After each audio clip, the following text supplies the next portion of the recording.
একটা বিষয় আমাদের সকলের বিচক্ষণতা কাজে লাগানো উচিত। আমাদের সংসারের শান্তি এবং সম্পর্কের সুখ ধরে রাখতে আমাদের কেউ ছোট করতে পারে না, অপমান করতে পারে না, আমাদের সাথে উচ্চস্বরে কথা বলার মতো সাহস রাখে না, আমাদের এবং আমাদের সংসারে কোনো ক্ষতিও করতে পারে না যদি কিনা ঘরের কোনো মানুষ সেই মানুষটাকে সহযোগিতা না করে। পুরুষের যেহেতু কাঁদতে মানা, সেই ছোটবেলার শিক্ষা। পুরুষ তুমি কাঁদবে না, তোমারও চোখের পানি মানায় না। পুরুষ তুমি বিদ্রোহী, তুমি সাহসী, তুমি কেন কাঁদবে? চোখের পানি ফেলবে তোমার মা, তোমার বোন, তোমার স্ত্রী। তুমি সাহসিকতার সাথে সকলের চোখের পানি মুছে দিবে।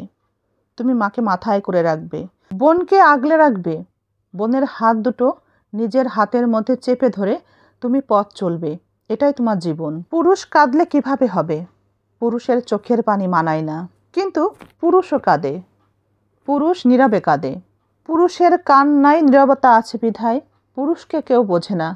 না বোঝে তার ঘরের মানুষ, না বোঝে বাহিরের কেউ, না বোঝে বন্ধু বান্ধব। সবাই একটা পুরুষকে ব্যবহার করে, প্রয়োজনে ব্যবহার করে। আমাদের সমাজে কিছু নারী আছে যাদের শখের পুরুষের কাছ থেকে প্রয়োজন শেষে শখের পুরুষটাকে আর প্রয়োজনই মনে করে না, মানুষ বলে গণ্য করে না।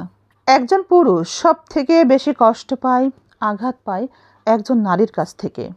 একজন পুরুষ বেঁচে থাকতে চায় নারীকে ভালোবেসে, তার জন্যে সে জীবন দিতেও প্রস্তুত থাকে। সে মা হতে পারে অথবা তার স্ত্রী হতে পারে। পুরুষের কাছে সব থেকে বিশ্বাসী তার মা এবং তার স্ত্রী।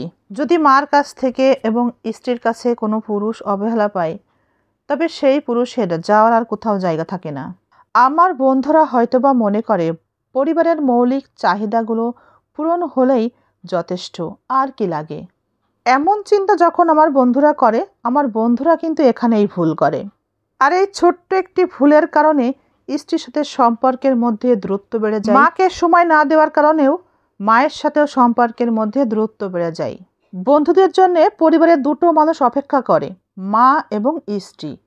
কিন্তু সেই অপেক্ষায় যদি অপেক্ষার মধ্যেই সীমাবদ্ধ থাকে, তখন আস্তে আস্তে এই মায়ের সাথে স্ত্রীর সাথে আমার বন্ধুদের সাথে দূরত্ব এতটাই বাড়তে থাকে, একটা সময় মহব্বত কমতে থাকে, মায়া কমতে থাকে।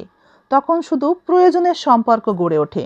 তাই বন্ধুদের বলবো, কাজের সাথে বাহিরের মানুষের সম্পর্ক থাকবে, এটা থাকবেই, কিন্তু কাজের বাহিরে যেন বাহিরের কাউকে বেশি গুরুত্ব সহকারে জীবনের সাথে জড়িয়ে সময় নষ্ট না করা হয়, বরং সেই সময়টা পরিবারকে দেওয়া হয়। বন্ধুরা, যখনই আপনি বাহিরের পরিবেশকে বেশি গুরুত্ব সহকারে নেবেন নিজের জীবনের জন্যে, যে না ওটাই আমার লাগবে, তখনই আপনার পরিবার আপনার কাছ থেকে আস্তে আস্তে দূরে সরে যাবে। এটাই স্বাভাবিক। বন্ধুরা, একটু মনোযোগ দিয়ে বোঝার চেষ্টা করুন। আপনার স্ত্রী আপনার মায়ের সাথে, আপনার পরিবারের সাথে এই যে দূরত্ব তৈরি করলো, কারা করলো? তারা কিন্তু বাহিরের মানুষ। তাদের কারণেই আপনার পরিবারের মধ্যে দূরত্ব সৃষ্টি হচ্ছে, ফাটল তৈরি হচ্ছে। আপনাকে এখন বুঝতে হবে, আপনার পরিবার আপনার কাছে সবার আগে, নাকি বাহিরের মানুষগুলো আপনার কাছে সবার আগে।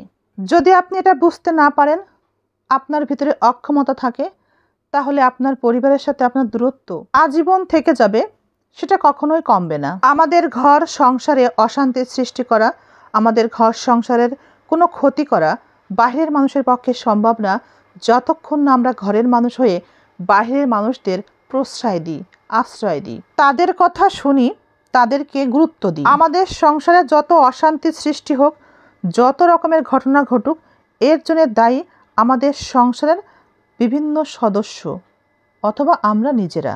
ঘরের মানুষ হয়ে আমরা যদি কারো প্রশ্রয় না দিই, বাহিরের মানুষকে প্রশ্রয় না দিই, তবে আমাদের সংসারে নানা রকম ঘটনার মতো দুঃসাহস বা ক্ষমতা বাহিরের মানুষের নেই।